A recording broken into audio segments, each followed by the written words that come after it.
Hey, it's your guy Tyrrell back with the interviews. In today's video, we're going to briefly analyze the tactical issues Arsenal encountered against Brentford, despite positive displays from Smith Rowe and Saka. So when we break down the game and we do look at the board, we have Arsenal starting in a 4-2-3-1 and Brentford in a 3-5-2.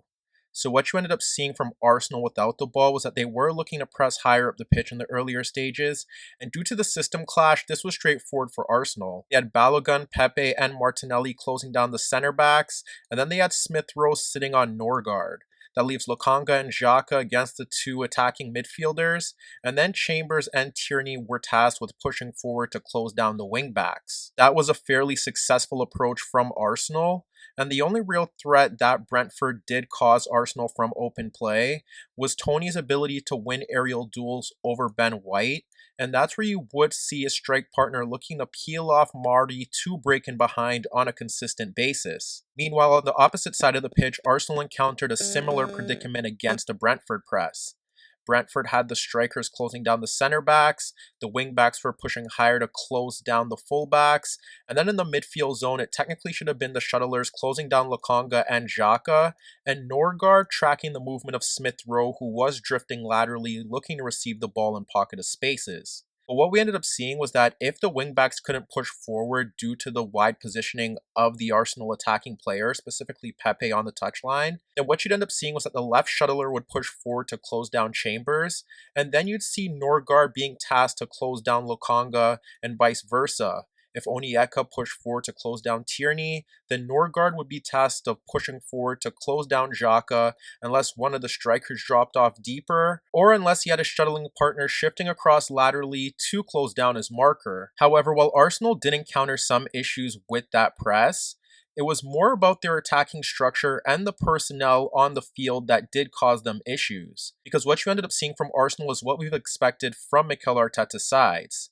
They often play in a 3-2-5 when they do have possession, and that ended up seeing Chambers holding a deeper position because Pepe was hugging the touchline, and that would pull out Henry. And then on the opposite flank, rather than Martinelli also hugging the touchline, he looked to shift centrally and he was occupying Ayer, and that would see Tierney pushing forward. While there was the rare occasion where Martinelli did hug the touchline and Tierney was in the half spaces, for the most part Martinelli was ahead of Ayer and he was looking to support Balogun in the box, and there was the rare occasion where he would drop off deeper in search of possession, but that didn't happen on a consistent basis. So with Tierney bombing forward down that left-hand side, Xhaka was often dropping off into the half space, and at times you did see Lokonga shift into that zone as well, and that ultimately meant that Arsenal lacked midfield support from those two players, because the player that was holding the center of the pitch was often boxed into more of a pentagonal shape, as the midfielders were looking to push forward, and then you had the two strikers dropping off to allow White and Mari time on the ball. Whereas on the right flank, Pepe was often isolated against Henry. This presented an issue for Arsenal because there was no link between midfield and attack. Whereas over in the wider areas, due to this overall structure, Brentford found it easy to close down Pepe's threat and Tierney's.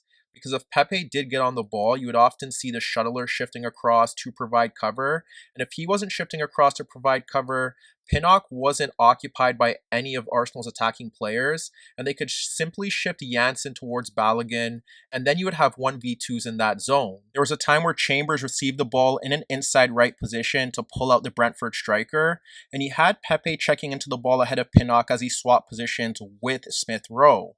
When Chambers fizzed the ball into Pepe, he's able to get the first touch across Pinnock, and from this position, he should be carrying the ball into the right channel. What you end up seeing is that Henry begins to shift away from Smith Rowe, and it's not Pinnock. And what you end up seeing is that now you have Pepe against Pinnock in a 1v1, and Henry identifies the danger and he begins to shift across to close down Pepe. As Pepe gets a yard on Pinnock, that's where you see Henry's recovery run becoming vital as he creates a 1v2, and that's enough pressure to force Pepe to carry the ball out of play. There were times where we did see Pepe shifting central and Smith Rowe would occupy the touchline, but for the most part, Pepe struggled to get into good attacking positions because he was always against a 1v2, and at times he was encountering a 1v3. In this situation, Pepe could use overlapping runs to create space for him to cut in central or to combine with his Arsenal teammates. And while there was the rare occasion where Chambers was making that overlapping run, Brentford weren't worried about his threat in the final third, but to no surprise, whenever Arsenal did look to make those runs, it got them into good positions, and following Lokonga sliding the ball out to Pepe in the right channel, you could see Henry shifting across, and this is a rare 1v1 where you see Chambers pushing forward on the overlapping run.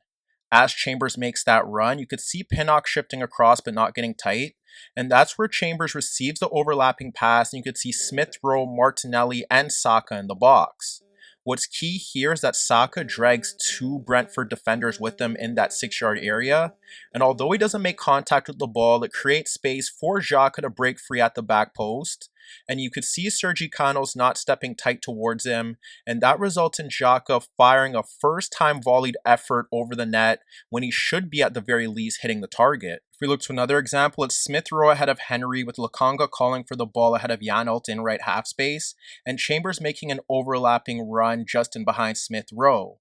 As Chambers makes that run, he drags away two defenders with him, and that creates a lane for Smith Rowe to square the ball across Janelt into the path of Lokonga at the edge of the box.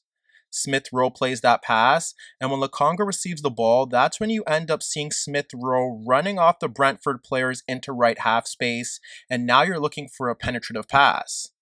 As that play continues, Lokonga clips the ball into the path of Smith Rowe's run, but as you can see, although Smith Rowe does well to chest it down, he's closed down by the recovering Henry and Pinnock shifting across, and that halts the play as Janssen comes across to clear the lines. And the same thing applied on the opposite flank.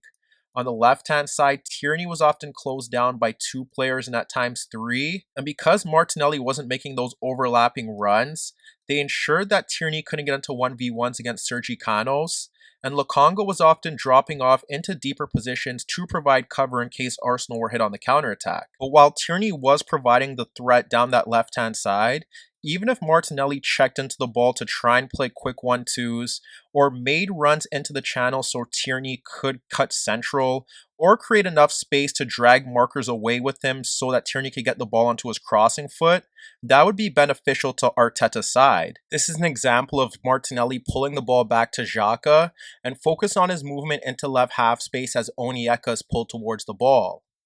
Martinelli makes a forward movement into left half space, and he drags two defenders with him, and that allows Xhaka to slide the ball across Onyeka into Tierney, and now he's unmarked with a chance to deliver a quality ball into the penalty area. Frankly, the consistent threat that Arsenal presented throughout this game was through Smith Rowe, and it was simply by him dropping off deeper to pick up the ball, carry it forward to link play, or simply evade challenges to take markers out of the game to place his teammates into high quality positions. Here you can see Tierney cutting centrally and pulling out Onyeka, but focus on Smith Rowe unmarked at the edge of the Brentford box. Tierney ends up squaring the ball into the path of Smith Rowe, and that's where you see him continuing his run into left half space, and it's Ayer who's looking to recover late, but Smith Rowe identifies the run, and he instantly clips the ball over the top into left half space to find Tierney perfectly, and from this position he should be testing the keeper at the worst, but he fires a first-time effort inches wide of the net. This time we see Tierney picking up a loose ball just ahead of the halfway line,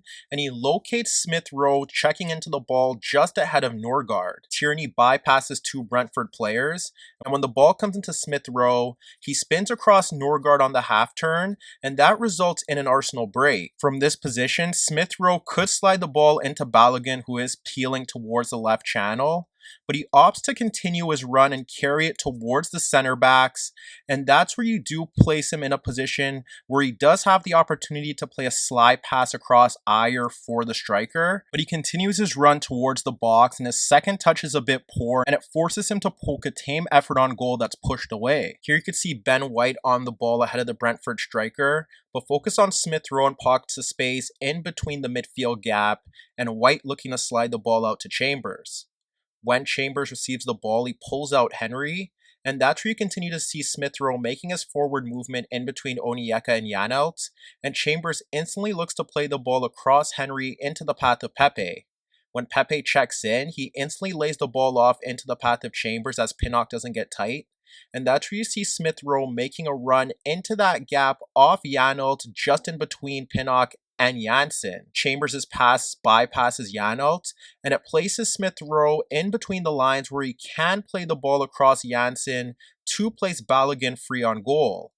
When he plays that pass into Balogun, Balogun ends up taking away two Brentford defenders with him, and all he needs is to backheel the ball into the path of an unmarked Smith Rowe, but his pass is blocked off and cleared for a corner. You can attribute Arsenal pushing the fullbacks higher up the pitch and Lokonga getting into the final third as an improvement for Arsenal's men, but Arsenal improved in the second half following the introduction of Bukayo Saka, and the difference between Saka and Martinelli down that left-hand side was that Saka was looking to drop off deeper to pick up the ball ahead of the Brentford midfield bank, and then he was looking for the runs of Tierney in behind, or he was looking to play quick 1-2s with Tierney, Xhaka, or Smith Rowe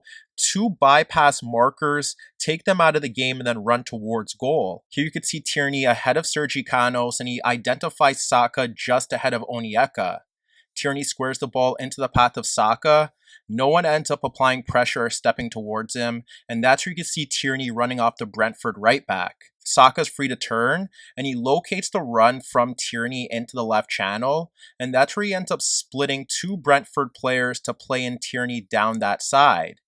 When Tierney receives the ball, that's where you see Ayer looking to step across to make a sliding tackle at the edge of the box. And this is just a prime example as to how Saka was able to influence the game, unlike Martinelli. And then lastly, you could see Smith Rowe dragging a Brentford midfielder in towards his own half. And look at Saka also dropping into that zone to receive the ball.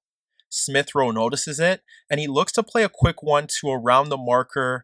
to play the ball into Saka, and as you can see, the pressure on Saka isn't tight, and you could see Smith Rowe looking to run off his marker to advance the play. Saka plays that quick 1-2, and that's where you end up seeing them take two Brentford players out of the game, and it creates a break with Smith Rowe pushing into Brentford's half with Tierney and Pepe as his options. As you can see, he ends up pulling out Ayer, and that's where you see Tierney making a free run down the left channel, and Smith Rowe slides the ball across the center back while being taken out to place Tierney in a position where he could drag out Janssen, and you could also see that no one's tracking the movement of Pepe in towards the Brentford box. Tierney identifies it, and he pulls the ball back into an unmarked Pepe, but from that position he fires a first-time effort that's pushed away by the keeper. So as you could see, while Brentford were defensively organized and disciplined, a combination of poor execution in the final third, defensive lapses, and a lack of tactical modifications deprived Arsenal of an opening day win.